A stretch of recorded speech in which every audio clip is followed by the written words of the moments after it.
Deus nosso Pai, que sois todo poder e bondade, dai força àqueles que passam pela provação, dai luz àqueles que procuram a verdade, e ponde no coração do homem a compaixão e a caridade. Deus, dai ao viajor a estrela guia, ao aflito a consolação, ao doente o repouso. Pai, dai ao culpado o arrependimento, ao espírito a verdade, à criança o guia, ao órfão o pai. Que a vossa bondade se estenda sobre tudo o que criais. Piedade, Senhor, para aqueles que não vos conhecem, e esperança para aqueles que sofrem. Que a vossa bondade permita aos espíritos consoladores derramarem por toda parte a paz, a esperança e a fé. Deus, um raio, uma faísca do vosso divino amor pode abrasar a terra. Deixai-nos beber na fonte dessa bondade fecunda e infinita, e todas as lágrimas secarão, e todas as dores se acalmarão. Um só coração, um só pensamento subirá até vós, como um grito de reconhecimento e de amor. Como Moisés sobre as montanhas, nós vos esperamos com os braços abertos. Ó bondade, ó beleza, ó perfeição, e queremos de alguma sorte merecer a vossa misericórdia. Deus, dai-nos a força no nosso progresso, dai-nos a força no progresso de subirmos até vós. Dai-nos a caridade pura, dai-nos a fé e a razão. Dai-nos a simplicidade que fará de nossas almas o espelho onde se deve refletir a vossa divina imagem, e que assim seja. Hoje nós vamos falar sobre posturas, regras e doutrinas, né, dentro do terreiro, dentro da nossa religião, dentro da nossa casa, e que serve também um pouquinho para todo mundo, né? Serve um pouco meio que para as outras casas, né? Vamos lá. Primeira coisa, gente, todo lugar, né? Todo local, todo grupo, né? Seja ele de qualquer segmento religioso ou até mesmo de trabalho, todo grupo tem suas regras, né? Todo grupo tem suas hierarquias, tem o que seguir, né? Tem a forma de como fazer e tal. Cada um faz de um jeito e cada um segue o que é melhor para si, né? Então, assim, primeira coisa que a gente tem que ter na vida da gente, né? Na cabeça da gente, é a tomada da decisão, né? A primeira coisa, tudo começa com uma tomada de decisão. Então você tem que avaliar muito bem, pensar muito bem o que você quer para você, quais os caminhos que você quer seguir, né, na tua vida. E depois dessa escolha feita, aí vem algumas responsabilidades, né? Vem algumas regras, e que é sobre isso que a gente vai falar hoje. Então a primeira coisa que a gente precisa entender é que a gente precisa tomar decisões. Isso é para a vida da gente. A gente precisa tomar decisões. E quando a gente escolhe, né, quando a gente decide por amor ou não ser espírita, a primeira coisa que a gente tem que ter na cabeça é que a gente vai entrar na casa de alguém, onde essa casa já existe, né, ali as regras daquele lugar. Então, você que está entrando para essa casa, essa determinada casa, é você que tem que se adequar a essas regras, na verdade, né? Não é a casa se adequar às suas necessidades, e sim a pessoa que está entrando entender essas regras, né? Vai caber a ela aceitá-las ou não, porque se ela não aceitar, ela não fica, né? Porque desde o momento que existe uma regra e você não aceita, você não faz parte daquele ambiente ali. Você acaba não fazendo parte daquele lugar. Tá? Eu estou falando lugar porque eu estou meio que abrangindo mesmo um pouco de tudo, né? Então, assim, você entrou numa casa, né, no centro espírita, seja qual for, a primeira coisa que você precisa saber quais são as regras daquele local, tá? E se essas regras vão de acordo com o que você está disponível ou disposto a cumprir, né?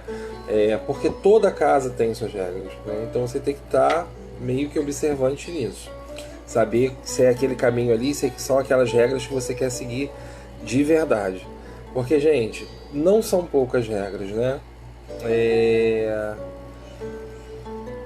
Para um filho de santo, para um zelador de santo, sempre tem muita responsabilidade. A gente fala assim, não, só pai de santo tem muita responsabilidade naquela casa. Não é, tá?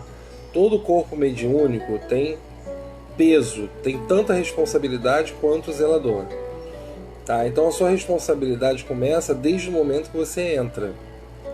Não tem como você fugir dessas responsabilidades.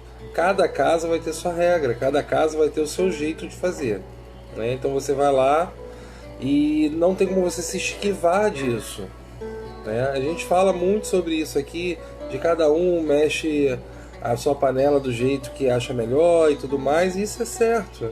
Então a gente precisa entender isso primeiro. É a primeira regra, né, que tem que existir dentro da religião, né?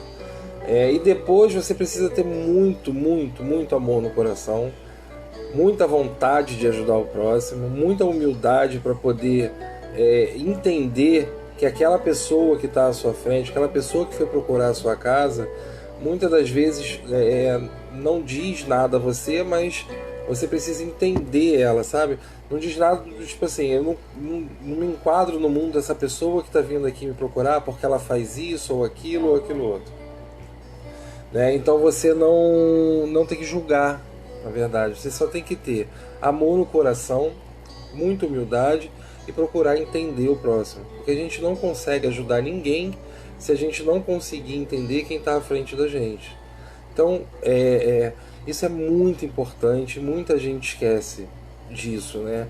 De procurar entender a pessoa que está à sua frente. Procurar entender qual é a necessidade daquela pessoa. E não você achar que aquela pessoa precisa de alguma coisa. Na verdade, a gente precisa ouvir, entender e fazer pela aquela pessoa, né? Não são as suas necessidades, são as necessidades do próximo, tá? Humildade a gente tem que ter sempre, sempre. A gente na Umbanda, né, ou seja, qualquer outra linha, né, que siga esse caminho espiritual, né? Dentro desse segmento que a gente vive na religião, tem essa questão da humildade, né? De você trabalhar com uma determinada entidade, de trabalhar com um guia, esse guia acabar meio que conseguindo ajudar todos, né? Ajudar quem procura ele, e depois aquela pessoa volta com agradecimento, com presente, seja lá o que for, e acaba passando e falando isso para o médium, né? Acaba falando isso para a pessoa, né? Para o médico que trabalha com aquela entidade. Então, a gente precisa exercitar, né? Os médios precisam muito exercitar essa questão de ouvir, né? Um elogio, e esse elogio se transformar em algo positivo, né? Em algo de crescimento para o médium, e não o médium se envaidecer porque ele é bom, porque ele é melhor, viu a entidade dele que faz mais, faz isso. Gente, presta atenção numa coisa: nenhuma entidade, nenhum espírito que venha na nossa cabeça tem essa arrogância, sabe? De achar que é o melhor, de achar que ele que faz mais. Não existe isso, tá? É muito pelo contrário. Eles são muito humildes, eles são muito centrados nessa questão do elogio, né? E eles não se envaidecem com isso. Quem se envaidece é o médium. Então, se uma entidade ela não gosta, né, disso, não gosta dessa questão do médium ficar vaidoso, o que acontece com o tempo? Essa entidade começa a se afastar daquele médium. Começa a se afastar. E o que era muito bom e fazia muito bem para muita gente acaba não ficando tão bom assim. Então, na verdade, o maior princípio, né, um dos maiores princípios que a gente tem que ter dentro da nossa religião é a humildade, né? É uma regra, é uma postura, né? Isso já entra já um pouquinho na questão de postura, porque postura não é só você botar a roupa mais bonita, você fazer a maquiagem mais bonita e estar na roda, sabe? Entrar na roda e você tá com postura. Não, postura são atos, tá? Postura a gente mostra no dia a dia, tá certo?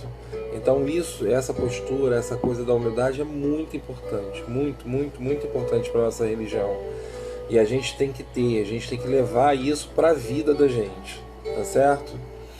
Uma outra coisa que também está muito ligado a você ter doutrinas, você se doutrinar, é você não deixar só a sua doutrina fechada para dentro do teu terreiro, tá? Se você entra numa casa e começa a se doutrinar, começa a melhorar como pessoa, começa, né, a aprender determinadas coisas, você tem a obrigação de levar isso para fora do centro, de levar isso para fora do terreiro, de levar isso para fora da casa de axé, levar isso para fora, né, de qual religião seja. Você tem que praticar ela diariamente. Não é só praticar a religião quando você está dentro da casa de santo. Não é só ali que se pratica. Você tem que praticar fora. Todos os dogmas, todas as doutrinas, tudo que você aprender dentro da casa de santo, você precisa levar essas mesmas doutrinas para fora, né? Por que você vai ser de uma forma dentro do centro, dentro da sua casa, dentro do seu axé, e do lado de fora você vai ser outra pessoa completamente diferente, né? Não faz o menor sentido isso. Então, o que a gente aprende na Umbanda, o que a gente aprende no Candomblé, o que a gente aprende no Kardecismo, é para levar para a vida. Não é para deixar dentro do centro. Você não está aprendendo só para você frequentar aquele lugar. Você está aprendendo para você levar isso para a tua vida inteira, tá? Então, isso é uma outra coisa muito importante também. Vamos lá. Toda casa, tá? Eu acho que é muito difícil que seja diferente para outros lugares, né? Toda casa que você vai visitar, toda casa, porque na nossa casa nós somos, né, os anfitriões, a gente já está lá de branco, já está arrumado, já está com a roupa adequada, mas a gente também visita a casa de amigos, de conhecidos, e para assistência vai ao encontro disso que eu vou falar agora. Gente, vestimenta. Não se vai numa casa de santo, não se vai num terreiro de Umbanda ou de Candomblé, não se vai de roupa escura, não se vai de preto, não se vai de short, né? As meninas não vão de saia curta. De preferência, você que é espírita já há algum tempo, se você for visitar a casa de alguém, vai de saia, sabe? Você que é mulher, vai de saia. Bota uma saia para poder visitar aquela casa. Bota uma roupa branca. Mas não precisa vir de branco. Mas é respeito. A nossa religião veste branco o tempo todo, né? Então é em respeito àquele lugar que você está pisando, né? Então a gente precisa meio que se doutrinar e doutrinar as pessoas que frequentam os lugares, né? De ir com uma roupa adequada, de ir, né, de branco, de preferência. Não tenho branco? Então eu vou com uma roupa clara. Mas é gira de Exu, então eu vou de preto e vermelho. Quem usa preto e vermelho, gente, é o Exu. Não é você que está indo lá visitar a casa dele. Mas a pombagira lá usa o decote. Quem usa o decote é a pombagira. Não é você que está indo visitar a casa dela, sabe? Mas é festa de Exu. Aí eu vou parar no botequim, vou tomar minhas cervejas e depois eu vou pra festa. É Exu mesmo? O que tem? Tem muita coisa, gente. A gente lida com energia, sabe? A gente lida com um campo todo espiritual programado para aquela determinada função naquela casa. Mesmo que seja uma festa de Exu, né? Foi tudo preparado espiritualmente falando, né? Todos os guias, todas as entidades, todo o plano espiritual se preparou para poder fazer aquela festa de Exu. Então aquela casa está cheia de energia positiva, esperando aquele acontecimento, aquela gira ou aquela festa. Aí você para na rua, no botequim, toma um monte de cerveja e carrega para dentro daquele lugar um monte de coisa ruim, um monte de energia ruim. E na verdade, ao invés de você ir para se divertir, você está indo levar um problema para dentro daquela casa de santo. Porque alguma coisa pode dar errado exatamente pela sua má conduta de, né, de até chegar àquele local, né? Então isso é muito importante falar também.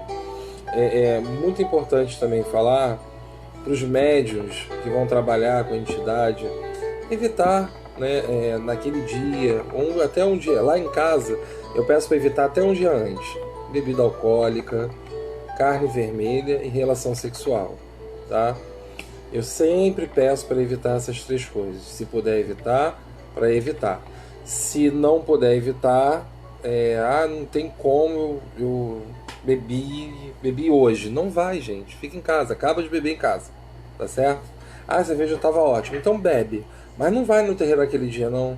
Porque uma pessoa só pode atrapalhar uma corrente inteira, né? E às vezes o trabalho está tão designado a fazer bem, a fazer a caridade, que, né, atrapalhando essa corrente pode atrapalhar todo um trabalho.